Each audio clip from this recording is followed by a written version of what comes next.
श्री मल्लिकार्जुन खड़गे जी, leader of the opposition.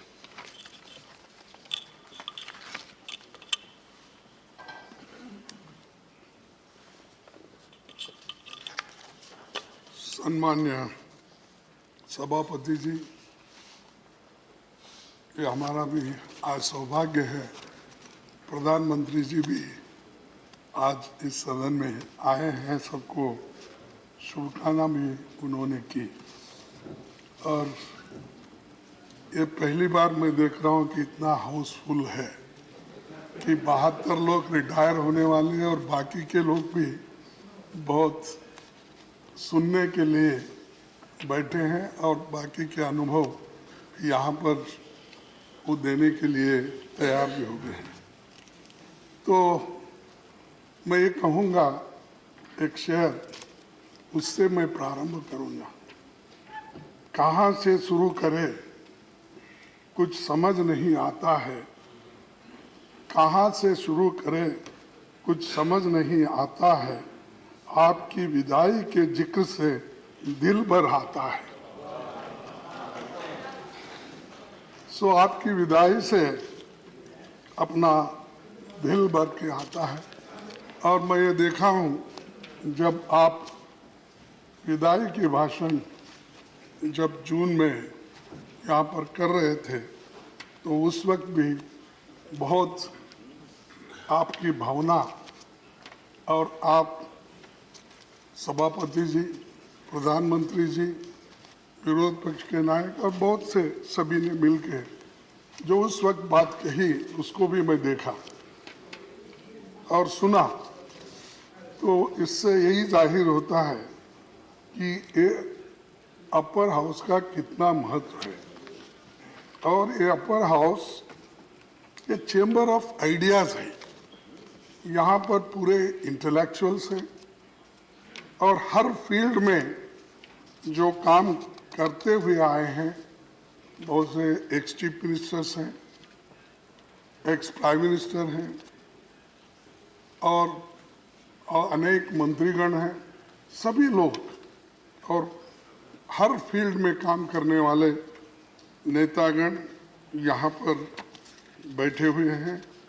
तो इनका अनुभव बहुत कुछ हमको भी मिला। मैं तो सबसे जूनियर मेंबर हूँ, सिर्फ मुझे यहाँ आके 2 साल हुआ, अभी कंप्लीट नहीं हुआ, जून को कंप्लीट हो जाएगा। तो मुझे भी सीखना है, मुझे सीखने को मिला बहुत से लोगों से। और आज हम अप्रैल से लेकर जुलाई तक 2022 के बीच 19 राज्यों के अपने 72 सदस्यों को, साथियों को विदाई दे रहे हैं, 19 राज्य के। तो इसमें सभी हैं, रूलिंग अपोजिशन पार्टी के नॉमिनेटेड मेंबर्स, सभी सदस्य यहाँ पर हैं। तो ये हम सबको ये याद रखना है कि जो यहाँ पर बहुत से विचारों का आदान प्रदान होता है और नई नई चीज़ें हमको सीखने को मिलती है। बहुत बार मैं यहाँ पर जो अच्छी अच्छी भाषण या करते हैं और तर्कबद्ध करते हैं, तो मैं उनके भाषण को निकाल लेता हूँ ताकि वो जाके पढ़ के कुछ मैं भी समझ लूँ। और कभी कभी अगर कोई गलत भी कहता है फिर आकर समझाने की भी कोशिश करूँ। इस हैसियत से बहुत बार हम वो कोशिश करते हैं कि सीखने की। ये राजनीति में रहने वालों के लिए अर्श पर कभी फर्श पर, ये कहावत है, कभी ऊपर जाता है कभी नीचे आता है, लेकिन अपने ग्राउंड नहीं छोड़ता है। तो हम सभी लोग इसको याद रखते हुए काम करना है। मेरे पार्टी के कम से कम 13 साथी जो बहुत ही सीनियर हैं, उनको हम आज विदाई दे रहे हैं। और खासकर हमारे डिप्टी लीडर आनंद शर्मा जी और हमारे चीफ व्हिप जयराम रमेश जी ये जिनको पार्लियामेंट्री नॉलेज था और उनका अनुभव का हमको साथ मिला। नहीं तो अगर वो उनका अनुभव का अगर हमको साथ नहीं मिला होता तो शायद काम करने में कई दिक्कतें आ सकती थी। और आनंद शर्मा हमेशा कभी भी फॉरेन अफेयर्स मिनिस्ट्री पे बात करना है तो हम कहते थे भाई आपको अनुभव है, इसके बारे में आप बताइए। और जयराम रमेश जी को भी कहते थे कि आप कोऑर्डिनेट भी करते हो, आप इकोनॉमिस्ट भी हो, पॉलिटिशियन भी हो, आप भी मार्गदर्शन कीजिए। तो मैं सबका ये सारी चीजें खो रहा हूं मैं, ये सारी चीजें मुझे आज मुझसे छीनी जा रही है, तो उसके बारे में मेरा सबसे ज्यादा फिक्र है। और ऐसा तो होता है, लेकिन एक बात मेरे को जरूर कहना है कि हमारे senior most leader AK Antony ji, जो चीफ मिनिस्टर होकर काम किए, सेंट्रल मिनिस्टर, अनुभवी, बात बहुत कम करते हैं लेकिन काम ज़्यादा करते हैं। उनसे वो सीखना चाहिए। कभी भी मैंने ये किया वो किया कभी नहीं बोलेंगे, जो करना है वो अंदर ही कर देंगे। तो बोलते हैं, हमारे पास एक कहावत है, आप अगर बुरा नहीं माने तो मैं बोलूँगा। चंद लोगों का बकना ज़्यादा रहता है, लिखना कम रहता है, लेकिन इनका लिखना ज़्यादा है, दूसरों का बकना ज़्यादा है।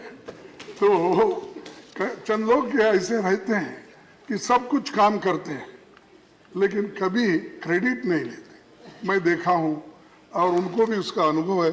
और मेरे ऑब्जर्वर बन के 1-2 बार तो कर्नाटक कई बार आए थे, तो सारी चीज़ें वहाँ। और दूसरी चीज़ अंबिका सोनी जी, जिनका भी 5 टर्म हुआ है, वो भी बहुत कंट्रीब्यूट करी, हमको मार्गदर्शन करते रही।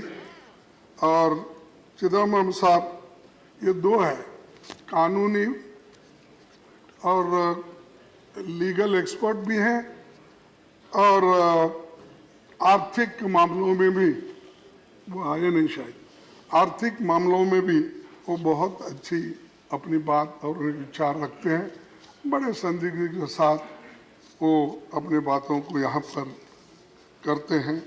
तो ऐसे नेता भी आज इस सदन में से उनकी भी विदाई हो रही है। और उसके अलावा दूसरे हमारे पार्टी के जो छाया वर्मा जी हैं, शमशेर ढिल्लू जी हैं, रानी नारा है, रिपुन बोरा है, ये सभी लोग हमको छोड़े हैं और अपनी अपनी छाप भी छोड़े हैं, जिनका आपने बहुत जिक्र भी किया। तो इस पे मैं ये कहूँगा, आपके साथ कुछ लम्हे, आपके साथ कुछ लम्हे, कई यादें बतौर इनाम मिले।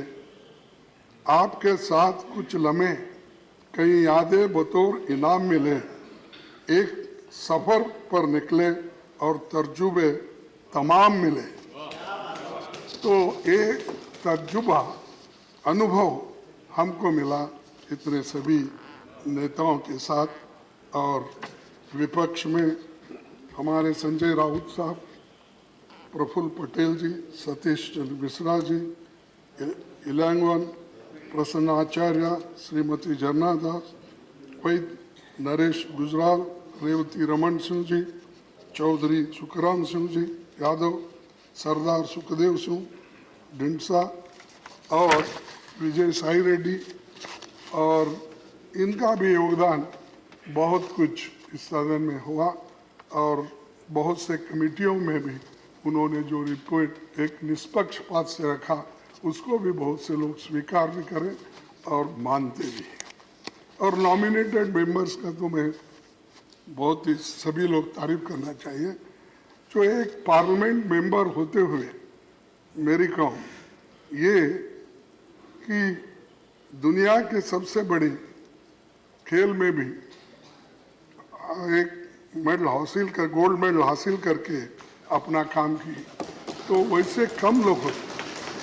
तो ये खूबी है कि हर तरह के लोग आपको मिलेंगे, कि खेल वाले मिलेंगे, और हर फील्ड में काम विज्ञान में मिलेंगे, साइंस, टेक्नोलॉजी, आर्टिस्ट, सभी लोग। तो इसीलिए इसके अलावा भी जो बीजेपी पार्टी से भी हमारे हाउस लीडर जो पीयूष गोयल जी, वित्त मंत्री निर्मला सीतारमण जी और मुख्तार अब्बास जी और बड़े बहुत से नेता उधर भी हैं जो वो रिटायर हो रहे हैं, लेकिन बहुत संयम के साथ ये लोग भी यहाँ पर काम करते आए हैं और सबको, सुब्रमण्यम स्वामी जी भी हैं, तो सभी लोग बहुत अपने विचारों को रख के हमको ध्यान दिया। इसीलिए ये हमारे विचारों के मतभेद हो सकते हैं, लेकिन हम सब मिलके बेहतरीन काम करना है। और खास करके ये सदन परमानेंट हाउस है, ये तो कहीं ये डिसॉल्व होने वाला नहीं है, ये तो चलते रहेगा। इसीलिए ये सिलसिला भी रहेगा कि पुराने लोग जाएंगे, नए लोग आएंगे, ये सदन तो हमेशा चलते रहेगा। तो इसीलिए मैं एक बात आपके सामने कहूँगा कि पंडित जवाहरलाल नेहरू जी ने राज्यसभा को नई ताकत और गरिमा प्रदान करने में ऐतिहासिक काम किया। उन्होंने राज्यसभा के सांसदों को पब्लिक अकाउंट्स कमेटी और कमेटी ऑन पब्लिक अंडरटेकिंग जैसी फिनेंशियल समितियों की सदस्यता मिली। पंडित जी ने कभी राज्यसभा के अधिकार को कम नहीं होने दिया और 1953 के बजट में उन्होंने ये साहब कहा, लोकसभा और राज्यसभा मिलकर भारत का संसद बनाते हैं। हमारे संविधान के अनुसार दोनों सदनों की अथॉरिटी के बीच मनी बिल को छोड़कर कोई अंतर नहीं है। ये हाउस भी उतना ही पावरफुल है जितना लोगों से चुना हुआ पार्लियामेंट है। तो और एक बात मुझे याद आ गई और वो लिख लिया था कि प्रधानमंत्री अटल बिहारी वाजपेयी जी जब ऑपोजिशन पार्टी में थे, राज्यसभा के मेंबर थे 1987 में, उन्होंने अपना अनुभव बताया और कहा कि बिना राज्यसभा में रहे राजनीति का पूरा प्रशिक्षण का पूरा अनुभव नहीं हो पाता है। मुझे भी ऐसा महसूस हुआ है क्योंकि मैं 11 बार जीतने के बाद 12वां बार यहाँ आया तो उनकी बातें याद आ रही। और उन्होंने आगे ये भी कहा, लेकिन अगर सत्ता पक्ष विपक्ष का सहयोग ले तो बहुत से मसलों पर राष्ट्रीय सहमति का विकास हो सकता है। और मानते हैं इधर बैठने वाले, यानी उस वक्त जो वाजपेयी जी ने कहा कि इधर बैठने वाले हम संख्या में कम हैं, वो बात मैं बोल रहा हूँ अपने लिए, और लेकिन कम है, संख्या में कम है, लेकिन हमारे तर्कों में ज़्यादा बल होता है। और लेकिन कठिनाई ये है कि तर्क गिने नहीं जाते और स्वरों की गिनती होती है।